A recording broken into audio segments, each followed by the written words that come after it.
Hello and welcome, ladies and gentlemen, to the Beyond the Summit SEA Southeast Asian Series. This is going to be Game 2 between Ideal and Team 123. I believe that Team 123 just ended up laying down the biggest smackdown that I've ever seen in the history of Dota, at least for my own personal history. I'm Lyrical Dota, joined today by @DannyLeeCasts, as well as Corrupt Drop Bear on the stats. Danny, have we recovered from that Game 1? I think we need a bit more time. just a little bit more.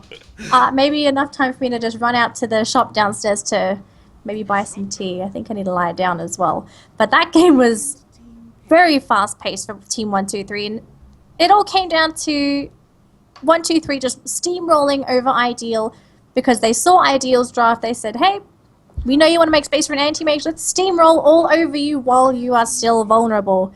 And they did just that, and Ideal had no chance to come back. It was just a complete and utter outdraft and steamroll. Yeah, I mean, you can outdraft somebody, but if you're also able to out-execute them on top of that, there's just no chance for you. And it is worth noting that, a lot of the betting sites did have this very much into the favor of 123. Obviously, a pretty well-known team. They've been around for a decent amount of time. Ideal have as well to some extent, but I feel like they've never really been able to make that push into the upper echelon of SEA Dota. Regardless, we're going to be taking a look at this. I mean, the other thing about it that was so frustrating is, not only was it one of the biggest stomps that I've ever seen, but it was also sort of thrown in there with just ridiculous amounts of delay and pauses. And that's something that's worth noting, is maybe there are some connectivity issues that are causing problems. They did say that it was 300 ping, which is going to mean that you're not necessarily able to execute at the highest level ever. So maybe this isn't all on Ideal in their own individual play, but a bit on the problems getting on into the game. So we'll throw them the benefit of the doubt. We are going to see a Darkseer picked up, as well as a Disruptor Gyrocopter. I think that the Darkseer pick first makes a lot of sense. You ended up really having this hero cause a lot of problems for you in lane. He was going up against a solo Night Stalker on the side of Team 123. And he was able to outlast hit him like 50 to, I don't know, something like 20 or something like that by about the 8-minute mark, and it just ended up being a complete and total stomp. Yeah, definitely. Now, this is something that I like seeing coming out of Ideal. Strong combo right off the bat. Darkseer, Spirit Breaker. So this offlane is going to be hell for 123 because you're dealing with not just one tanky hero that's going to be stupidly annoying. You're dealing with two tanky heroes that are going to be stupidly annoying. And unfortunately for them, they've already picked up one support for 123, and it's going to be the Disruptor. And one thing to note with Disruptor is he is actually relatively weak during the laning phase up until he reaches that maybe level 3 or 4 with those extra points in the glimpse, as well as at least 1 point into the kinetic field. This hero has no escape, is incredibly squishy, and very vulnerable to getting picked off by offlanes.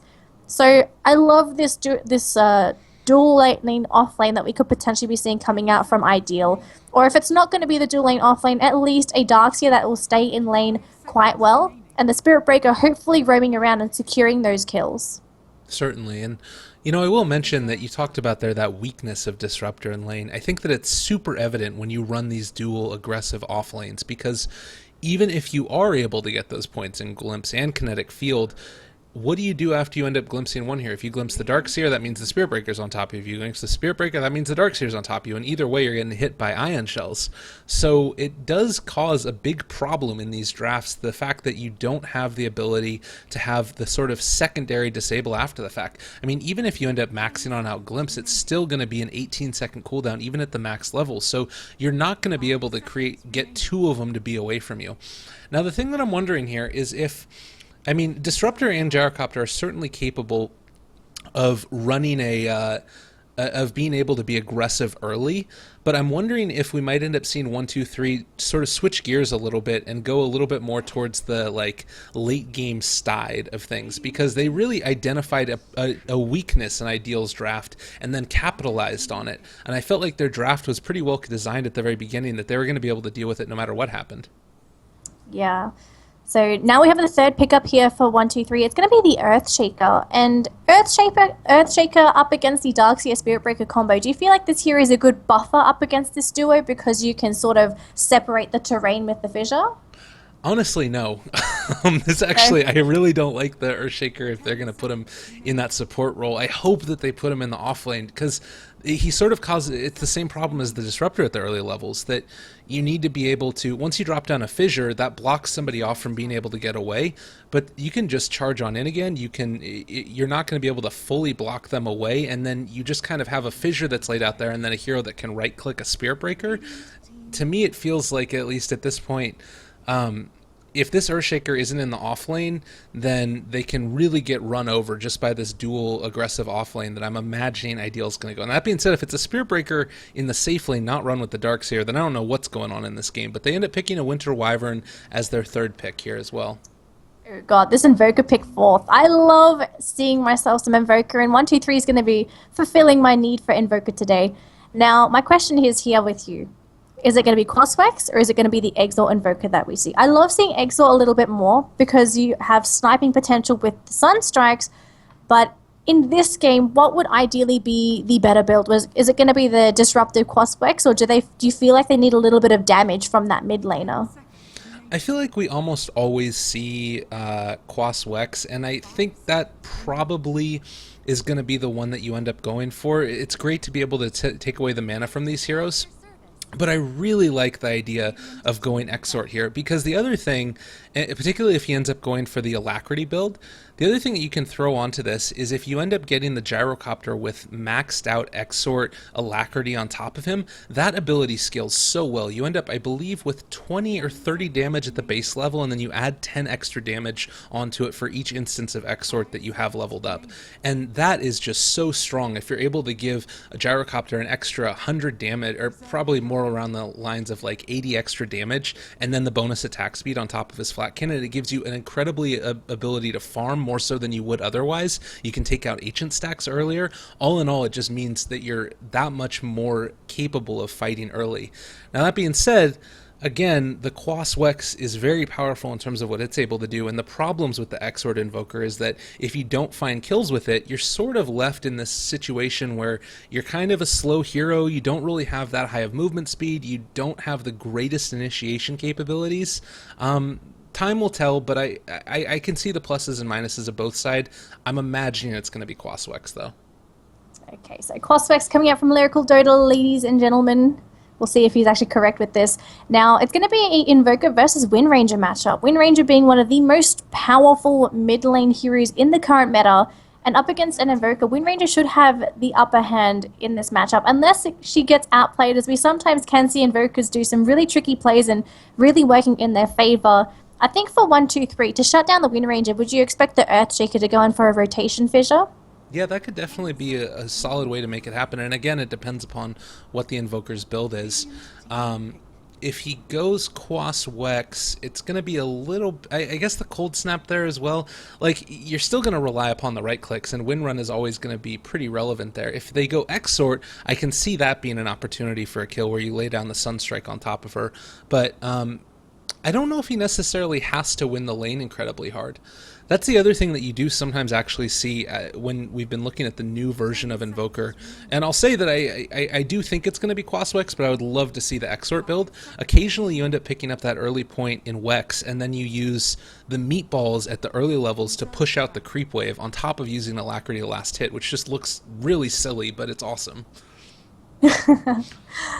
Well, if it looks awesome, then that's fine by me. So our final two bands here, it's going to be a Tidehunter and a Juggernaut. So Gigabyte Ideal, oh, Ideal Gigabyte, sorry, I'm reading it backwards.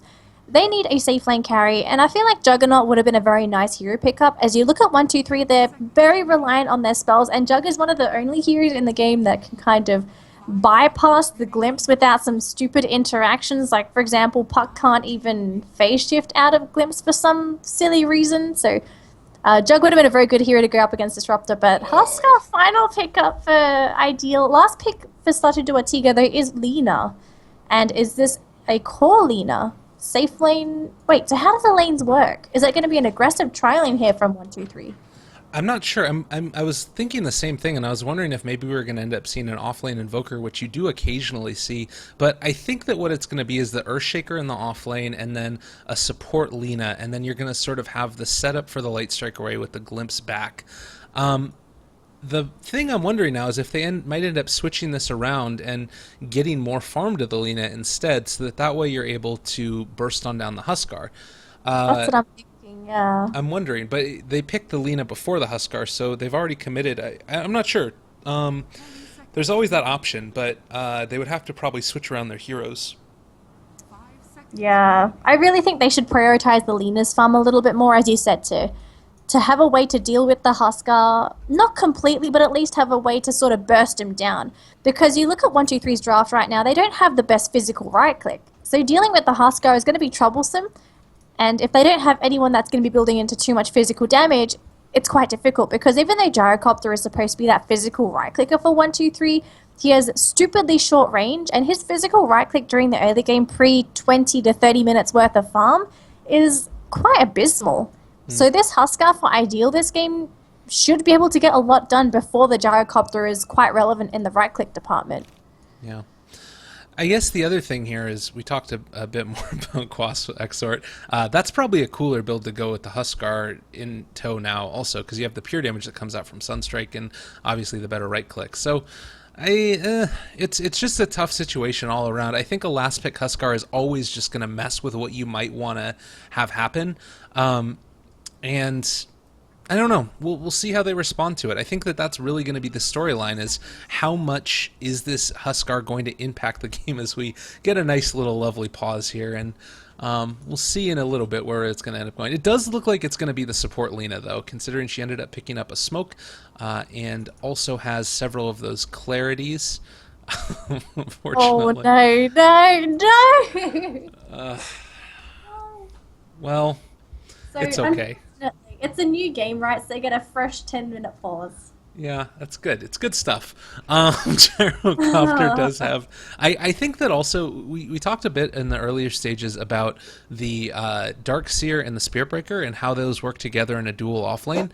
I like the Lina being thrown into this defensive tri lane that they're going to have, because what you're going to see is that you can have a more effective presence in there. You've got two nukes that are going to be relatively spammable. She has two clarities that are going to mean that she can toss those out consistently. And I think that right now you've got the capability of really getting a couple of kills. Gyrocopter, a very early aggressive hero, he can throw out a lot of damage with that rocket barrage.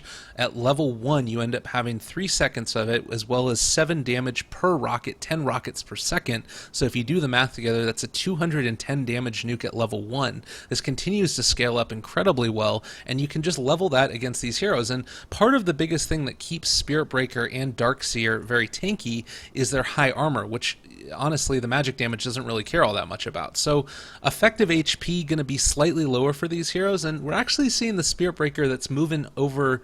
Is he just going to sit here for a little while and secure off the rune and then move down to the bottom lane? Or do you think this might end up just being a Spirit Breaker pulling in the top lane? He honestly could pull for a little bit and then try to go for the room because he's level 1 at this point. Maybe try and give the Darkseer those extra levels before he rotates down. Because remember, if you're going to dual lane a Spirit Breaker this early with a Darkseer is going to be hitting level 2 and 3 significantly slower. So I think at this point, wait for Jibby to get maybe 2 points into the Ion Shell at least before he tries to go for a kill. Because 30 damage at level 1, it's nice and all, but you prefer to get that 50 damage per second. Yeah. Well, I'm looking right now at the little close-up of these heroes, and it looks like Huskar just punched Windranger in the face, which is lovely, saying, I'm going to be the one that gets the farm here. He is just such a creepy dude. If you looked at Huskar, he's got this blue skin, he's got like a horn sticking out of his head. He actually looks like Troll Warlord right now. But regardless, these are the type of things that we get to talk about when we're waiting for people to load on into the game. Yeah, it's Invoker this patch is going to cost Wex in 50% of his games. He picks up at least 1 in Exort.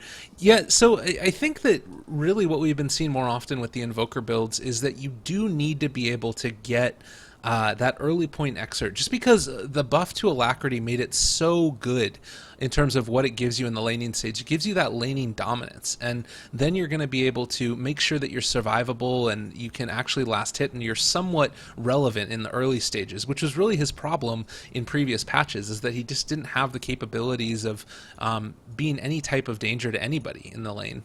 and not just a danger, but he's also quite vulnerable in lane 2. He doesn't have the best escape mechanism up until he gets Ghost Walk, or even to some degree, even maybe the mini Tornado that you can get super early.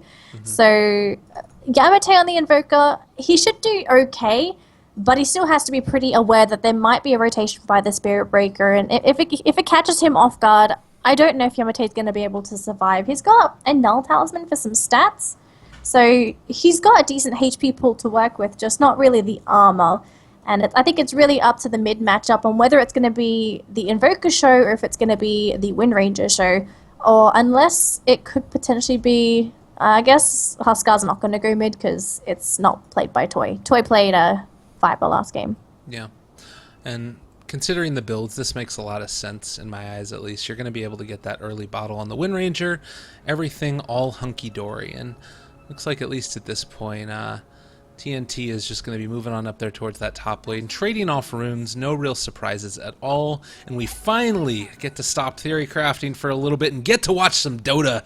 You know what, I think I'm going to play some Invoker later on today. This sounds like fun. This hero is just so much fun to play, and he always provides interesting storylines. He provides an interesting thing to watch, and moving around your fingers super fast on the keyboard, you just feel like a boss, but we're going to go on to the rest of this game. Not just that, though. You got to remember the skill cap on this hero. You can do so much with an Invoker if you are aware of the full capabilities of the hero. So we've seen pro players make use of Invokers, and we've seen flashy plays.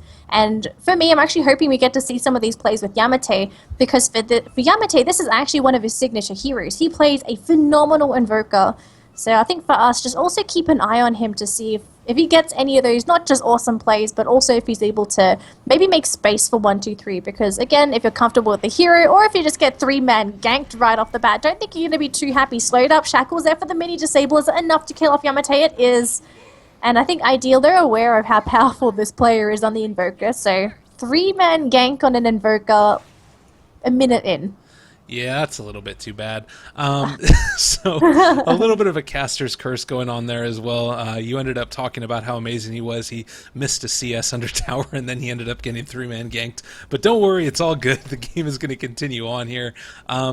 He's going to be survivable because he's going for that Quas build, or he has a point in Quas already at the start. Also, the Cold Snap is always going to be relevant. He's going to need to be able to turn around those ganks, and it can be very, very scary if you get caught out under tower with Cold Snap going, even if it's only with 1 point in the Quas, and does end up going for that second point in Wex. I'm imagining that we're going to see a second one here in Quas, and then after he gets maybe several more, he goes for an early point in Exort to be able to unlock that Alacrity. He needs to be able to last hit effectively, and it could be tough if he doesn't end up getting that spell. It also depends on Yamate if he's going to be comfortable going up against Toy, because sometimes you get those weird matchups where give an Invoker a couple of levels and then all of a sudden he's dominating the lane. Because look at the harassment thrown out onto the Wind Ranger already, down to half, having to bottle up, and also going to have the runes stolen too. That doesn't help Toy's situation. He's got 1 bottle charge left, so he's going to have to try and live off of that. And for Yamate, he's got free regen technically. Just because he's got the 3 Quas balls, he's going to be able to heal up with a half a tango rate. Yeah. It's really strong, and he also does have one of those tangos also in his person. A nice little magic stick picked on up. We do have the Spirit Breaker roaming around the backside, and also worth noting that Earthshaker is here. So if Wind Ranger ends up getting a little bit too fresh and fancy free, they're going to be able to land on that fissure. 3 heroes still committed to this mid lane, while we do have the Earthshaker roaming around the area, trying to make sure that this Invoker doesn't end up getting ganked. But this is sort of leaving open a bit of a window for the top lane. We're getting complete and total free farm up here, although we have seen the Darkseer roam on in with the Huskar. So all across the board, the lanes are looking very strange. We ended up seeing Gigabyte have to move on over here, considering he was getting pressured out of lane. We talked about the power that you could have seen out of the Darkseer Spiritbreaker, and it just didn't end up happening. They ended up just leaving him alone there, and against a Disruptor, that's not a good lane for Darkseer. I'm not sure about Ideal's choice of laning here. Yeah, I'm really surprised with this as well, but it seems like for the most part, they want to secure the farm onto Jibby. So they want to get that really quick mechanism, and if he sits in lane, there's a chance he dies, there's a chance that the aggression fails. So I think at this point they're picking the safer route and saying we're going to mostly give up that bottom lane, or at least give it to the Spirit Breaker to soak up, and have the Darkseer just sit in the jungle, farm away, and get that mechanism at a decent timing. Still has to be careful because 123 might decide to go for a roam in the enemy jungle. Because if you don't see a Darkseer in lane, you're going to know he's in the jungle. Yeah, definitely. It's worth noting that at this stage in the game, they were halfway to a 5,000 net worth lead on the side of on the side of 123. Excuse me about that. I almost said 1437. That is the player from Cloud9. No, excuse me. Sorry, player for DC. Oh man, everything is just going good this cast. But regardless, I think that they've been doing a much better side on the team of Ideal. You've got a net worth lead that's shooting up towards the right around 1500 mark, and it's mainly off the back of the CS that we've been seeing up here in the top lane. Huskar's been able to get pretty much everything that he wants, and as has the Gyrocopter, but also in the mid lane, Invoker really hasn't been able to get those last hits. About, 11 last hits behind the Wind Ranger. So it looks like for the most part, Yamate's not doing amazingly well up against the Wind Ranger, but I think the best thing is that he's not being focused down anymore. He's not absolutely dying, although now that I say that, he's just going to get charged. So charge coming through, and Jimmy's not going to even bother coming in. He will pop a Ion Shell onto the Spirit Breaker though, so if Invoker comes a little bit too close, beautiful Shackle Initiation and a double damage room with the Focus Fire, but it's not going to be enough. Tornado is going to be enough to keep them away. Even an LSA just to make sure they don't get anywhere near this Invoker. And for 123, they can see this incoming from Ideal. They know they've been focusing him down, and I like how they're keeping a support in the mid lane consistently to sort of babysit Yamate if he isn't able to sort of dislodge this gank himself. So the movements from 123 has been good, keeping the Invoker alive, whereas for Ideal, their gank's not quite successful, but I think at this point, just keep up the pressure and keep 123 on their toes, even if they're not getting those kills. Yeah, certainly. A little bit of psychology plays into it also. You sort of get an idea of, all right, are we going to end up being able to find a gank here? All right, no, the Spirit Breaker isn't going to be able to gank mid. Now we leave him alone for a little while, and then you end up being able to rotate out the Lina, and she doesn't have to stick around the lane as much. So it's kind of going both ways, and currently the Invoker is catching up pretty effectively. He's at 2100 CS, but really the big thing is that he's still getting his levels. It's going to start to trade hits here a little bit with the Wind Ranger, but I don't expect to see a kill in this lane. It's really, I think if there are going to be any kills, it's going to come off of rotations and heroes maybe diving a bit too deep. So those are going to be the things that we need to keep an eye out for, and we'll see how it ends up going here. Okay, so about 6 minutes into the game, and CS is looking okay across the board. Are we looking at any timing windows for these teams? Is there any moment in time that's going to be incredibly strong for each side? I'm going to hold my thought first, though, as we have a rotation coming into the mid lane, and they want to focus down Toy, who's actually backed up completely. Fish is going to be the LSA to follow up, and Yamate, is he going to be the with the follow up? Unfortunately, no extra disables, and Toy gets out. The Shackle, though, onto the Lina. Shot to hell. Beautiful stuff coming out from Toy, and now Yamate, he wants revenge. Going to go for the Deafening Blast. The heals there from the Wyvern. Cooldown coming in as the Gyrocopters TP'd, and they get that kill and the Wyvern. 123, heavy commitment to get those kills in the mid lane, but now the charge onto the Gyro. Now they're jumping on Yamate with the bash. Is it going to be enough? The Ion Shell going to try and melt through him. They need to man fight him or get away, and looks like they're going to be able to finish him off with the Gyrocopter. Oh my goodness, the Rocket Barrage, too strong for Ideal. Absolutely, and being able to have those the 2 points in flat cannon also meant that he was hitting everybody in those engagements. We're looking at a 1,300 gold swing into their favor off the back of what was a good laning stage for Ideal, and they weren't just quite able to make it happen. So I really feel like the early points there, the fighting build that 123 have been able to build up, even though they ended up getting the kill on Alina, it felt a little bit fluky, and I mean, it was a great shackle there by Toy, no questions asked. But it's so hard to be able to sort of deal with this and not being able to respond quickly enough. We do have Disruptor getting charged over here. He's going to be able to glimpse on back the Spirit Breaker, so no charges or bashes coming in, and nobody's just going to end up TPing out, realizing that there are no stuns on this side, and he's going to be able to get out of there. Well played, and not enough damage to bring him down. A little unfortunate to not secure that freebie, but I think for Ideal, they send the hero back. It's going to free up the lane a little bit, and it looks like they're not going to capitalize on the lane. Instead, they're looking for someone, and Gyro is going to be the cooldown actually onto the creep. Now, are they going to try and jump onto him? It seems cooldown is there. sorry, cooldown was already used, and now three-man jumps straight onto the gyro, who's a little bit slow, although it looks like he might outspeed them, and the Disruptor's there to save his teammates. So Ideal, again with the lack of damage, is not able to secure their target, and Disruptor has 1 second left on the Glimpse, runs out of vision, unfortunately. They could try and get someone else instead, the Wind Ranger looking like an ideal target, but nobody's still on the tree line.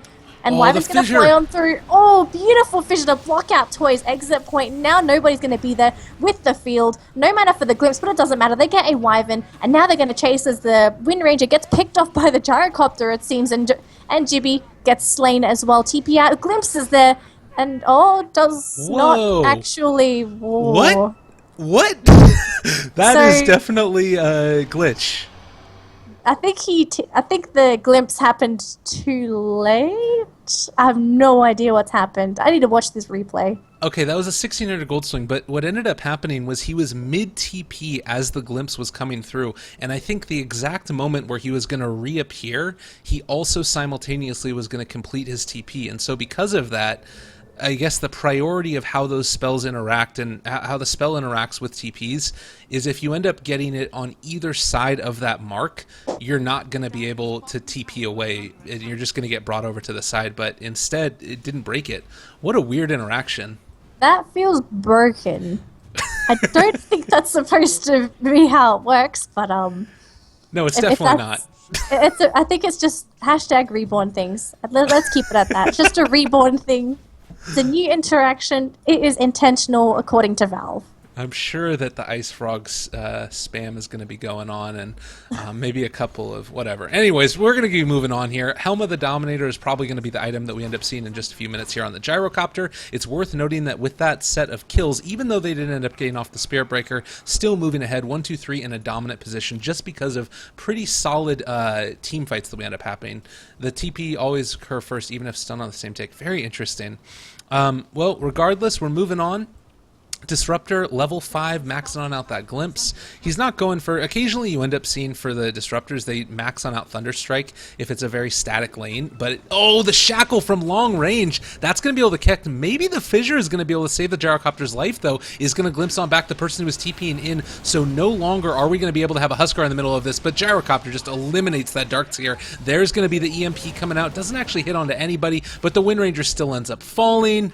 And just like that, another 2 quick kills. Everybody is upset. And actually, Spirit Breaker is stuck up on the high ground here, but he's going to be able to charge away. And they're going to take a tier 1. Yeah, most of the damage output was actually from the Echo Slam that happened in the middle of the fight. It was next to a creep wave as well. So that was also where you saw that massive influx of damage coming from 1, 2, 3. But they killed those heroes so quickly. And now Ideal has got to be looking at 1, 2, 3's draft thinking... There is so much damage output that we need to play a little bit more carefully, and they have to sort of pick their fights, because the way Ideal has been playing it so far is that they mostly pick the squishier targets. But that's fine if you want to pick a squishier target. You just have to hope that there's no towers nearby for TPs, that there's no reinforcements nearby. And Disruptor hasn't really been by himself for most of this game. He's always had someone nearby, and they've always been able to reinforce nobody, as well as the Earthshaker, who suffers a similar situation. So 1, 2, 3 is reinforcing very well, whereas Ideal, I think they're picking fights that they shouldn't be taking. They go in and they 100% commit. I think there's some times where they can start the fight, but then they can sort of back out before 1, 2, 3 fully commits. Yeah.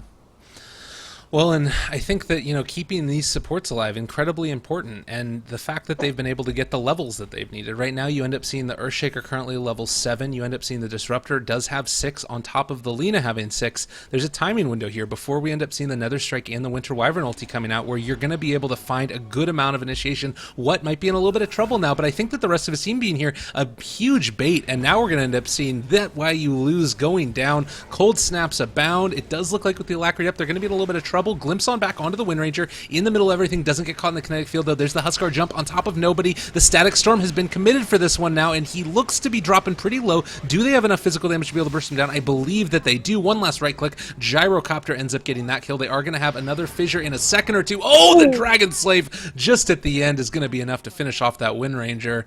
Magical damage abound. It's absolutely gorgeous. Beautiful clip coming out from the Lina. That was very nice play coming out from him. And Ideal, again, they're losing not just core heroes, but they're just losing heroes everywhere. And for me, I really don't know why the Huskar would jump into a whole pack of Radiant heroes wanting to kill a Disruptor. Because look at the Huskar's farm. His farm is actually pretty good compared to the rest of his team. He's third in net worth if you take a look at him and make the comparison. So he needs to continue on moving upwards. He doesn't need to sort of demote himself to a position 2 or 3 for a simple Disruptor kill. So Yeah. interesting decision for the Huskar to do such a play. Maybe he thought he was going to survive. Maybe he thought Armlet Toggle was going to be too strong. Who knows what TNT was thinking. Well, and I guess the other thing was that Ice or Cold Snap had already been committed. Maybe he thought that they weren't going to be sticking around long enough, and maybe the rest of his team. It's so hard to know in these types of moments what it is that's actually going to be blaming, because I always think about this. All right, maybe the player ends up getting a call from the captain. Jump on in there. You need to be able to find a kill, and it ends up being a bad play, and then we just end up seeing TNT look like a dummy when it's really somebody else that ended up making the call. But regardless, it was not the right call that ended up getting made, whoever made it, and now he looks to be fallen again. Does get Cold Embrace, keeping him alive a little bit longer, and that's a pretty nice little point. They end up TPing on out of there. Nice vacuum back, keeping Lena a little bit in trouble. She's going to be able to walk away after the fissure's been committed. Nobody is going to die. Armlet Toggle is going to keep Huskar alive there after the Earthshaker takes out the Darkseer, and he's just going to walk away. Inner Vitality, but again, 12-4 right now. You trade a Darkseer, your offlane, for the Disruptor. 4,000 net worth lead into the favor of 1-2-3, as well as about 3,000 experience, and it doesn't look like they're going to be slowing down any given point in time. I don't think so either, and this is going to be a scary point for Ideal, because I think the best way for them to really compete with 1-2-3 is if they want a man fight, they need more items and levels on these heroes. They need this first item done on the Wind Ranger, which, does it look like a 4-staff to you? Yeah, that's kind of what it seems like. It could also maybe be a Yule's. I think it's a 4-staff. Yeah. Just to be able to get people out of the range of that cooldown, maybe you also need to be a little bit worried. Actually, I wouldn't mind a Yule's, considering that they saw that the Invoker was going for an Orchid. That might be another reason that they end up going it, just to give that extra survivability to her. But regardless, it's not the item that you end up wanting to pick up on her, unless that this is like the first pickup as a part of her Aghanim Scepter, which is also a possibility. But normally you end up seeing a point booster out of that. Maybe she was getting killed and needed to panic buy it or something. But we'll see. Earthshaker picks up his Blink Dagger at 16 minutes. He is a happy Earthshaker. And this is considering he hasn't been in his lane at all during the early game. This has all just been contribution and kills for the Earthshaker. It just goes to show how well 1-2-3 is doing in the game so far. They're getting the kills that they want. They're also getting... They got one... I guess the towers for the tower situation for 1-2-3 is not amazing. They don't have the best tower push, so I think this is why they're playing super aggressive. They're hoping that they get kills and that they have enough heroes to really supplement a very strong objective push afterwards. And looks like, for the most part, Yamate is going to try and set up for the rest of his team, sitting in the Ghost Walk with Cold Snap at the ready.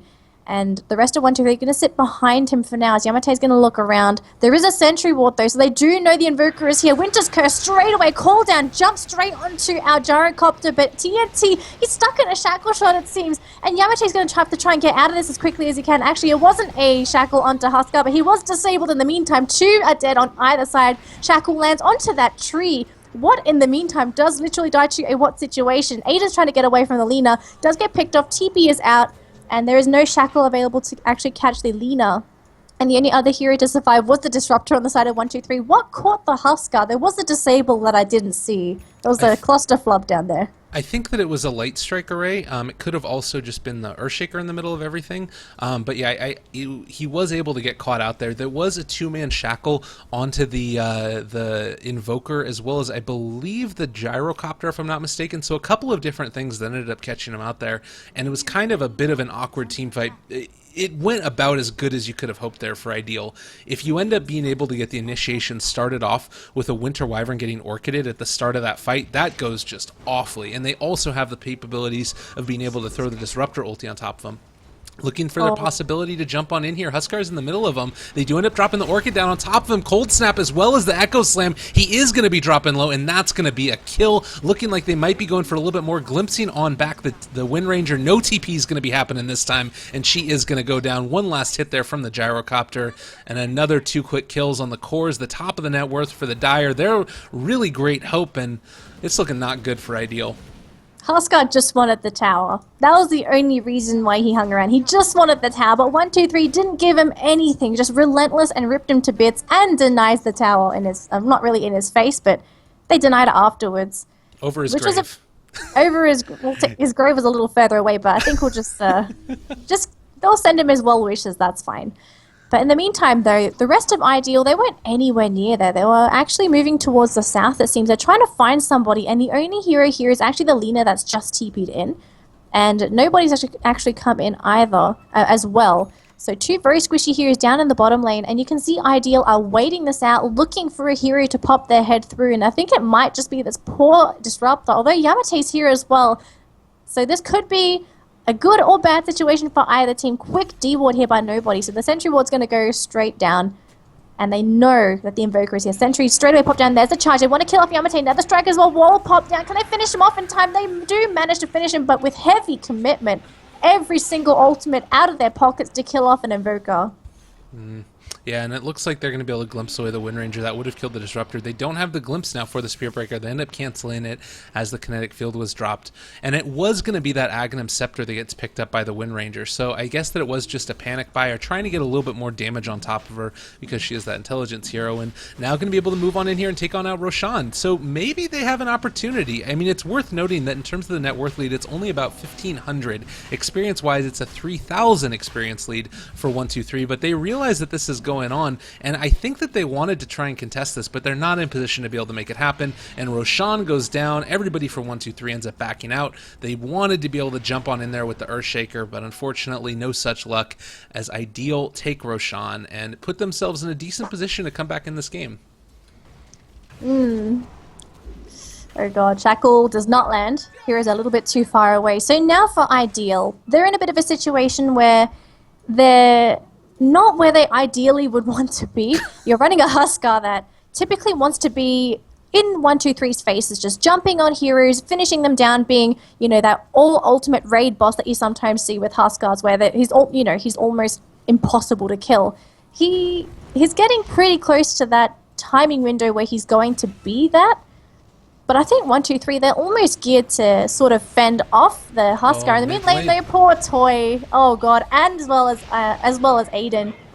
Well, that's 2 heroes gone. There was going to be a charge in by the Spirit Breaker, but realizing he made a mistake, and now he's blocked off. Oh no, this is not where you want to be if you're a Spirit Breaker. Can they cancel the TP? They can. Tornado just to make sure. And that's why you lose your life. I think that's what he wanted for his name to be. Absolutely. A little bit unfortunate. They do end up getting the Urn Charge there off, trying to keep him alive, but not going to be able to be the case, as he does end up falling, and Disruptor was the one that ended up getting that kill. Taking a look, that's going to be a 600 gold swing and 20-8. I mean, Ideal, they did have the Aegis still up if they wanted to be able to commit that one on in, but they've been doing a great job on the side of 123 of focusing every other hero, and Huskar hasn't really been that meat shield that you would expect out of an Aegis user, so kind of unfortunate there. Now, I will mention the Alacrity here. We talked about it in the draft, being able to, you know, bump on up the Gyrocopter. And while it can still do that, it's not as effective if you max on, as if you would max out Exort, because you still only get the 30 damage. You get the extra bonus attack speed, but that's not really necessarily what Gyrocopter wants. He wants to be able to just sort of hit out in huge salvos the big damage coming out from the flat cannon, which is why you end up sometimes seeing the MKB on him. So I do still like the fact that he's going to end up going for that build, and it's going to be great for it. But Alacrity not being as big of an impact, it's much more going to be around those tornado EMPs and being able to take away the mana from the side of Ideal. So now it looks like we're going to have a small rotation here coming out from 3 heroes from Ideal. They want to try and look for another rotation, and unfortunately for them, no one's in the jungle. They just spot out the last hero to be there, and it was going to be our Gyrocopter. So he gets out safely. They will hang around for the most part, and they're going to get rid of this Sentry Ward here, but I'm pretty sure 123 may... Well, I'm not too sure if they're actually going to check to see if the Sentry Ward is still up there, more or less. Maybe thinking that it would have expired. but they're not moving down towards that bottom lane for now. It's just more or less 2 heroes up in the top for the Radiant squad and about 3 in the mid lane. Ideal could catch somebody off off guard in that bottom lane, but with these 2 already spotted, I think 123 gets the idea as to where they are. Yeah, and that's going to mean that Yamate is just going to be more comfortable pushing on in here, taking on out this tower, and with Disruptor nearby, if they do end up committing 1 back to try and defend this tower, you can just glimpse them on back over there, and then you've got the capabilities of being able to split push a little bit more effectively. He's going to end up tossing out another Alacrity. Meanwhile, the whole rest of the side of Ideal do end up taking down the tier 2 tower, and looks like they're going to be thinking about pushing high ground here. It's worth noting the Aegis is still up, but not for an incredibly long period of time. We could end up seeing a bit of a problem here if they commit a little bit too heavily. There's going to be the Wind Ranger starting to deal a good amount of damage. We have the Invoker on back in the area.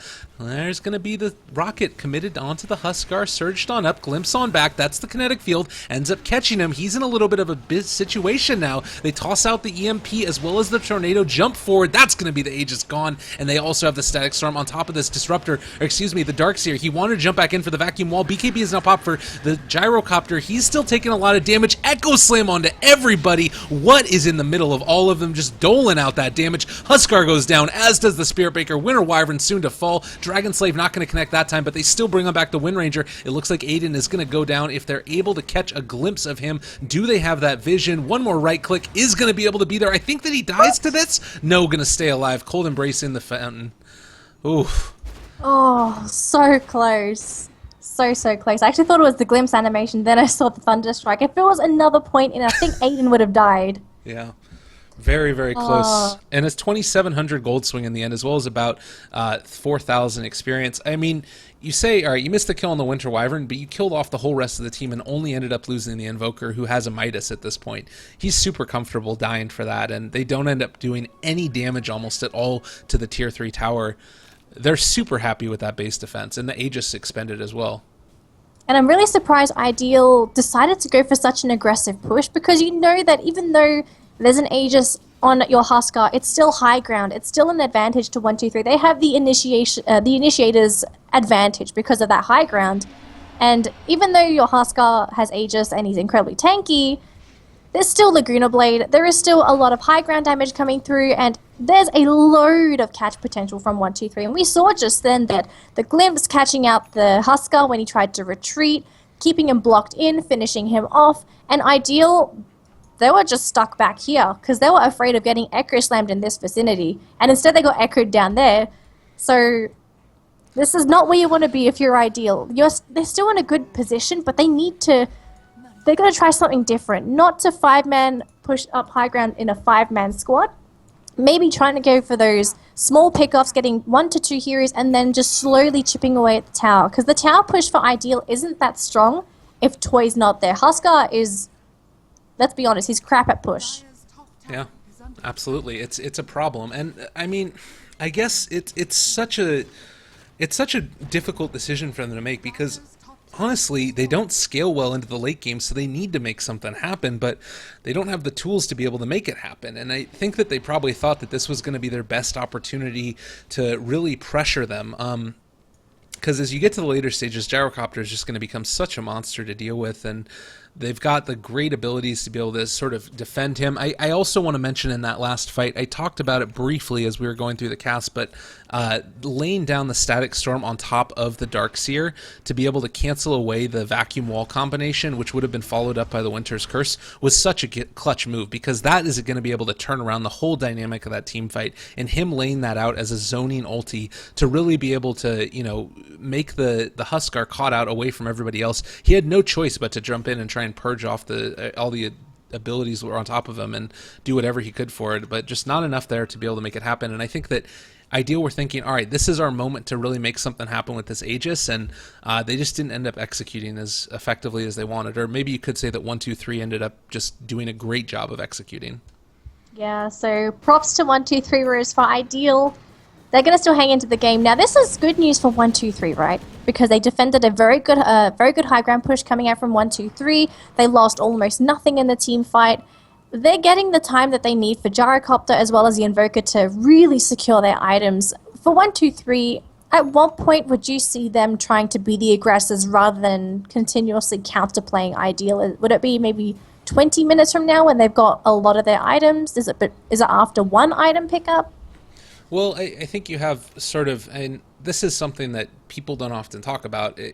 You have two different things working in your favor here, or two different things that are competing in your favor. One is that I think they do kind of just want to some extent, get out of this game. Like, they feel like they're in a really commanding position, and they feel comfortable going forward. But there's also the fear that they're going to end up sort of giving away the lead. And this is something that you occasionally see in these games, is teams get antsy.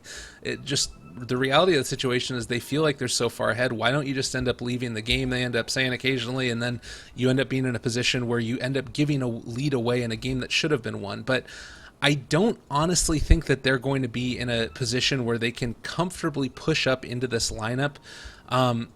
At least until you end up getting, well, they're going to go for it now. I don't know if this is the complete and total proper move, as we ended up seeing Huskar jumping forward. They're going to be able to vacuum down on top of the Lina. There's going to be the Winter's Curse committed. Oh, not necessarily the best for this one. They're off left on the side. So much damage coming down on top of TNT. A double kill for what on that gyro, or excuse me, on the Earthshaker. They're going to be able to catch on out this Darkseer. Also, meanwhile, over to the other side, Invoker is just wrecking havoc on this Winter Wyvern. Do you end up seeing the Surge on up on top of this Darkseer? Do they have enough to be able to make this happen? Blink Dagger forward, a couple more right clicks, that's going to be enough to kill off this Winter Wyvern, I do believe. And now changing their sights, even going to be able to connect the net there. There's going to be the cold snap and no ability to get out of here. A full team wipe.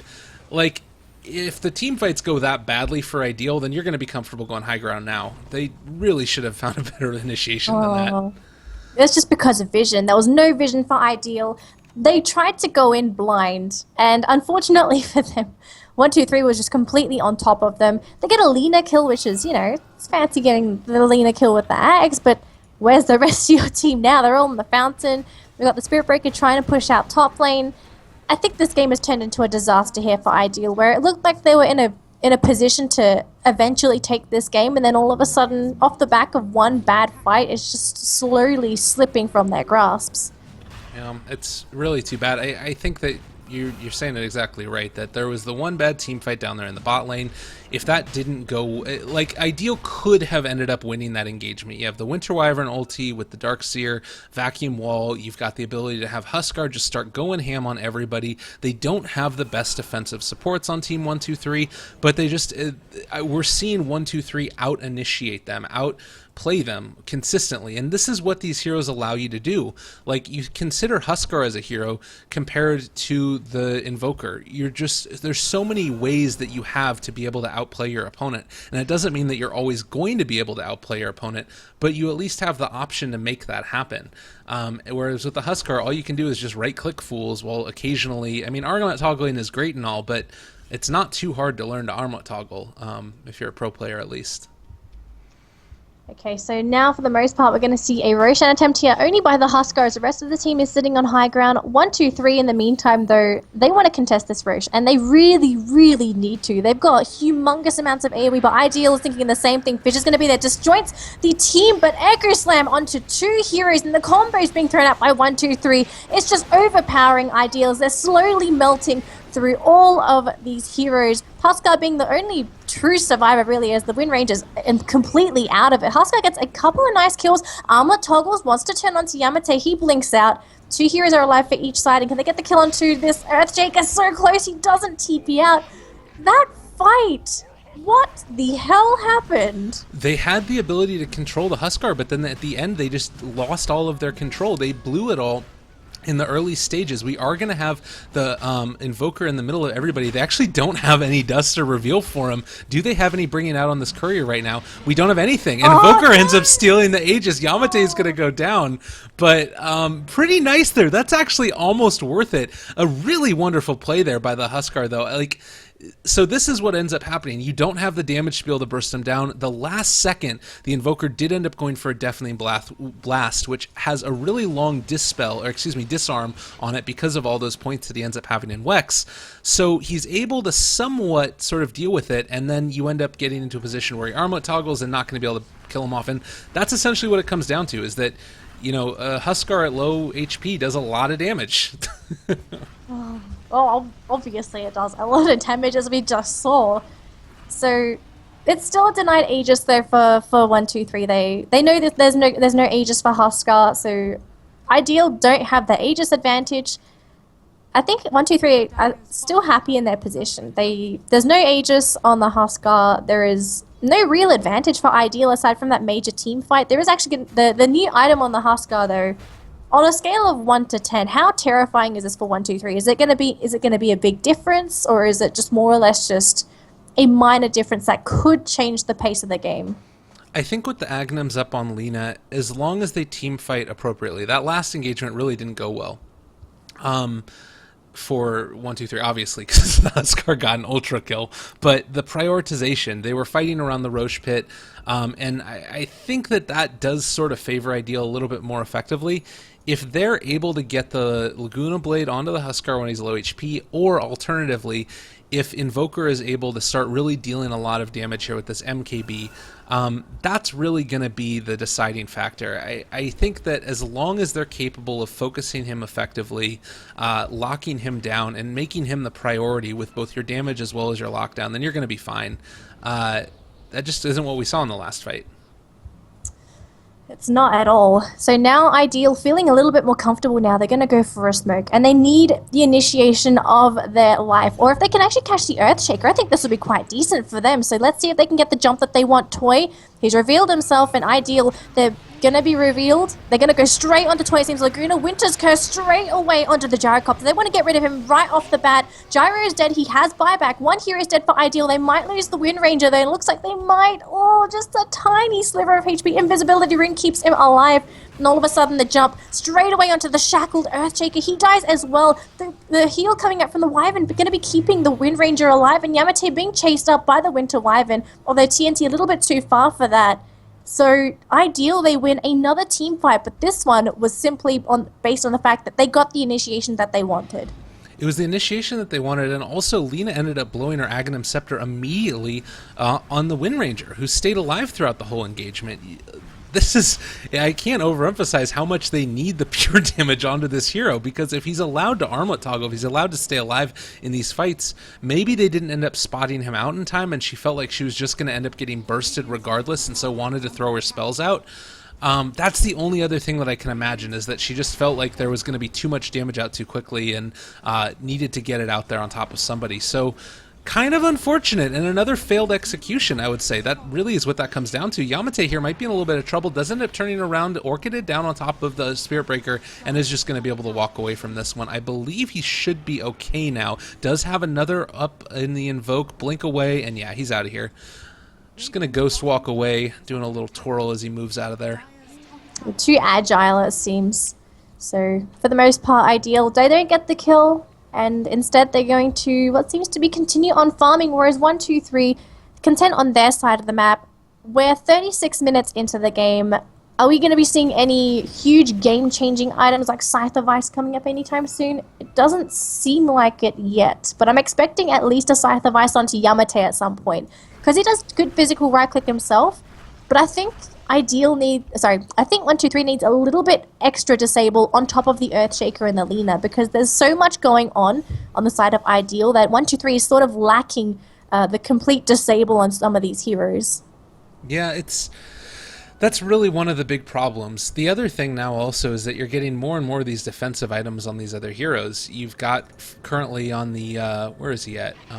The Solar Crest is on the Disruptor, so that's actually going to be relatively effective on this Huskar. He does have a BKB now, so kind of a little bit of a back and forth. Wind Ranger actually picks up a Daedalus. This is getting scarier right now. If you're Team 123, you've won a lot of team fights on the side of Ideal, and all of that gold is coming back their direction. 6,000 gold lead as well as 10,000 experience. I really did not expect them to be able to come back into this game, if I'm going to be completely honest about it, and they definitely can still win, but they've got to execute effectively. They need the heroes to hit their correct spells in the right order, and now also going to toss out the Tornado, backing on out of here. Huskar is a scary beast. There's no two ways about it. And now starting to get the armor also. The physical damage isn't going to be important. That Lena is the most important hero in this game. And honestly, I would love to see her pick on up a Blink Dagger, so that way she can just stay in the back, blink in, and Laguna Blade when the time is right. Yeah, I would also like it if 123 maybe commits a little bit of extra farm into Lena, because this hero scales incredibly well with gold. So I think at some point they need to give her gold. I hope it's sooner rather than later because Invoker, he's got a Midas, he's still getting gold relatively well. Gyrocopter's farming incredibly fast anyway. So are they going to commit some more farm to Lena? He's still going to keep on farming, but I think this Lena needs quite a bit. And then once he's online, this Lena could be a really scary force to be reckoned with because this hero, built-in attack speed, built-in nukage, charge into the top lane onto Yamate, who's going to be a very, very sad Invoker shortly as nobody is here, and misses the combo completely, and all the heroes are just going to run on through as Nether Strike committed onto Yamate. Is there anything to catch him? No, they're going to jump right onto Nobody, who should be an easy pick off. No, TP's in as the fissures there from the Earthshaker to keep his teammate alive. And Ideal, they didn't pop any major ultimates though. And Disruptor doesn't have the Static Storm for another 60 seconds. This could be a small window of opportunity if Ideal wants to pursue it, but that doesn't seem to be the case. Yeah, they're going to leave him alone for now and wanting to take the next Roshan. It's worth noting again, if Ideal end up losing this game, they're going to be out of the tournament. Don't want to overcommit to anything, particularly since they've been able to fight their way back into this game. The other item, you know, I said that I really would like to see a Blink Dagger on the Lena. I almost would rather see a Shadow Blade now that I'm talking about it more and building that into a Silver Edge to be able to disable the Berserker's blood coming out from Huskar. If you take that away, all of a sudden, it doesn't matter about your, you know, the pure damage that comes out from her. All you need to do is be able to get rid of that, and you can burst him down like any other hero. Obviously, he still is going to have a pretty significant amount of armor at this point, 27, considering he's picked on up the plate mail. But another smoke on in. Ideal would love to be able to make something happen out of this, but both teams grouped together right now. You know that if you run into one hero, you're going to be running into five. Maybe they find the initiation that they want this time. It depends if the Spirit Breaker comes in, and he's just picked up an item, it seems. I wasn't too sure what it was, but here he come, charging right on through to these heroes. Targets onto the Gyrocopter there. He's the one at the front. And this is the bait that 123 is hoping for. They want them to jump on the gyro. So here we go. Initiation B can be deployed, but a little bit too late as the Winter's Curse is there. Now the damage isn't going to be enough for Ideal. Darkseer actually goes straight down as it was focused down by 123. But here we go. Another hero goes down. It's going to be the Gyrocopter, the primary target. Yamate's going to have to try and get out of this as he's in a bit of a pickle as these heroes are going to start chasing them down quite quickly. And Lena gets out. Fissure's there to sort of keep them in place. No extra kills for Ideal. They lost two. They gained one huge kill though, which was the gyro, but I don't think it's enough for Ideal to really make anything happen out of this. Yeah, well, Gyrocopter's dead for 60 seconds. He doesn't have buyback. I don't think they take any objectives or push high ground, but it might put them in a good position to be able to take Roshan. It's still a little ways away, though, and I think Gyrocopter will be back up by the time they're ready to take that one. If it would have been a little bit of a quicker Rosh timer, then you end up coming out ahead there and probably being able to pick that up. So Invoker is getting dangerously close to this point where he's going to be able to start tossing out those big, huge, God, why am I forgetting the name of it? What's the spell? What's that? Oh, Deafening Blast. There we go. That's the one. It's been a long day.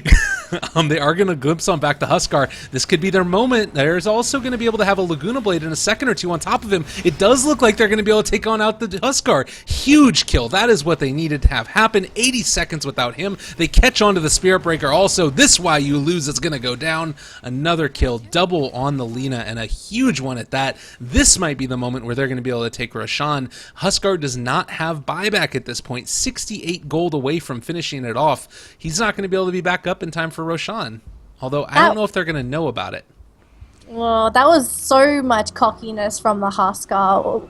What was he hoping to oh god, I'm actually accomplish? I have no idea. Yes, thank you. Thank you. Problem. What was he hoping to accomplish being there by himself, just pushing out heroes from 123? Was he hoping to get solo kills for free?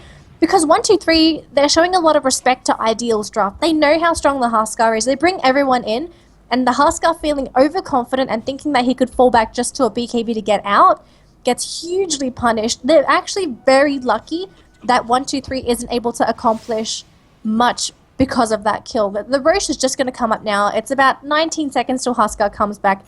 Ideal can potentially contest this, but it depends if 123 spots the Rosh respawn, which is going to happen right now.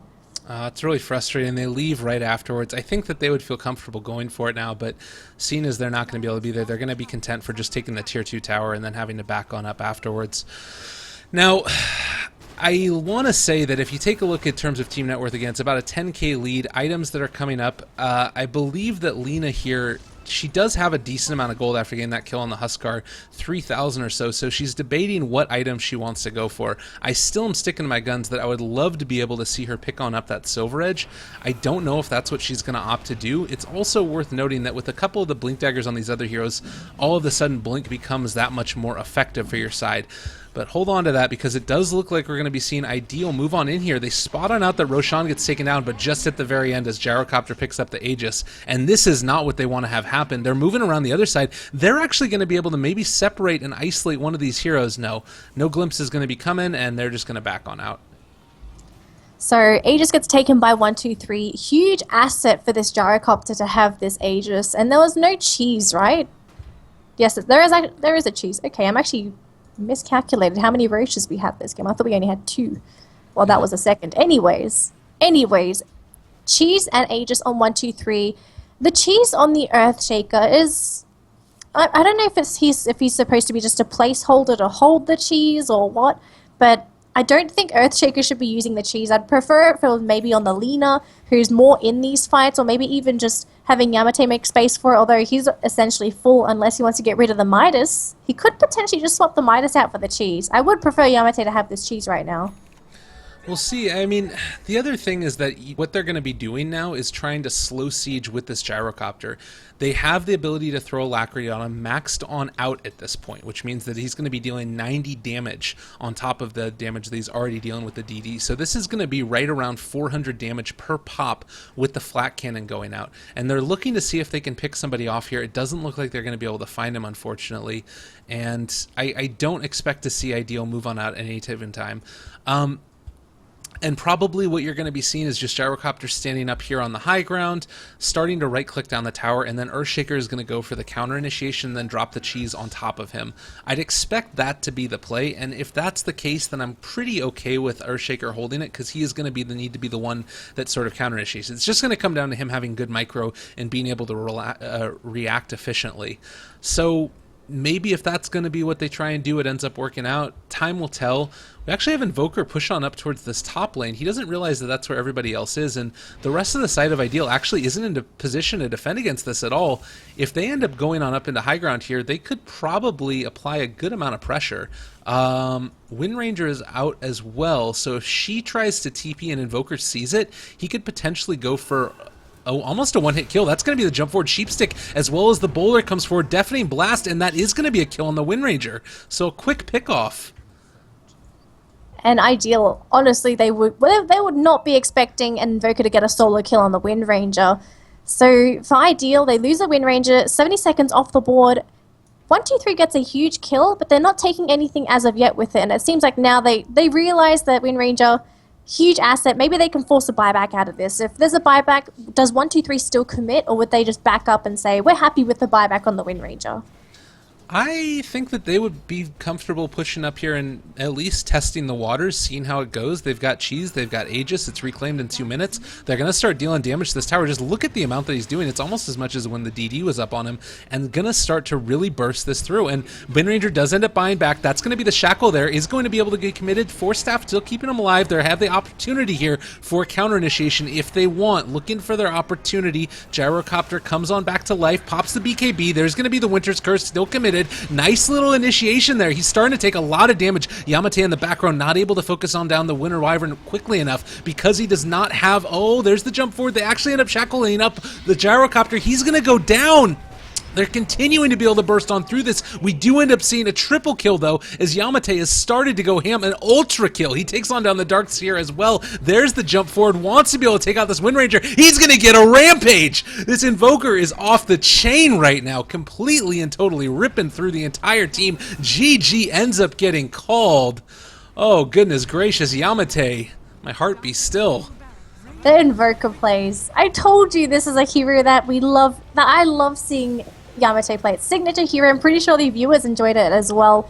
Ideal. I honestly thought we were going to be moving into a game 3. It looked like they had enough of an advantage to somehow take this game off of 123, but off the back of a couple of really good decisions, 123, they overstepped the boundary that Ideal is thrown in front of them and said, we're going to be hitting you where it really hurts. And I think for Ideal, Where do you think it went wrong? Was it after the Huskar got picked off? Was there a moment where it looked like they were behind, or did you just think it was 1, 2, 3 sort of doing the right thing and just breaking through Ideal's draft? There were a couple of moments. I think one, the Monkey King bar pickup was incredibly smart. You end up getting it, not an item that you end up picking up, as we saw there by the Corrupt Drop Bear stat.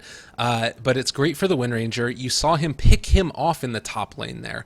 Also, being able to simultaneously, like in that last team fight, the Echo Slam was not very great. The Winter Wyvern was able to isolate and kill off the Gyrocopter. They were able to focus him down. And throughout the whole course of the fight, you continued to see the Invoker just prioritize the correct targets. He went on to the Winter Wyvern, and then once the Winter Wyvern ended up glimmer caping herself up, he moved over to face the next target. I think he bursted on down the Spirit Breaker afterwards. The Winter Wyvern fell soon, and then the Huskar, and then he was just moving from person to person to person and constantly finding those moments. I think that he won them the game pretty much single-handedly in those last few minutes. The couple of team fights they ended up seeing, like Lena did burst the Huskar, but they just got the right items. That was to me the big thing, and they got enough gold to make it happen. The late Midas picking off or working out for him also. So all in all, just great series. It was really wonderful to see. In terms of this, were you expecting this outcome on of 1, 2, 3 being able to be the ones that come out on top? Uh-oh, I think we ended up disconnecting from Skype. Sorry, ladies and gentlemen, as we end up losing that one off. So that's going to do it. Thankfully, the game ended up going off there because Skype ended up crashing. Thank you guys very much for watching. At Lyrical Dota, at Danny Lee Casts, at Corrupt Drop Bear on the stats. It was an absolute pleasure casting for you all. Follow us on Twitter if you liked what you heard. We're going to be around again, I believe, tomorrow, same time, 1700 SGT is going to be when the first series pops off. I'll be showing you the brackets in just a few minutes. But for now, that's it. That's all. Go watch some Dota. Go play some Dota. Have yourselves a wonderful day, and I'll see you guys next time. Adios.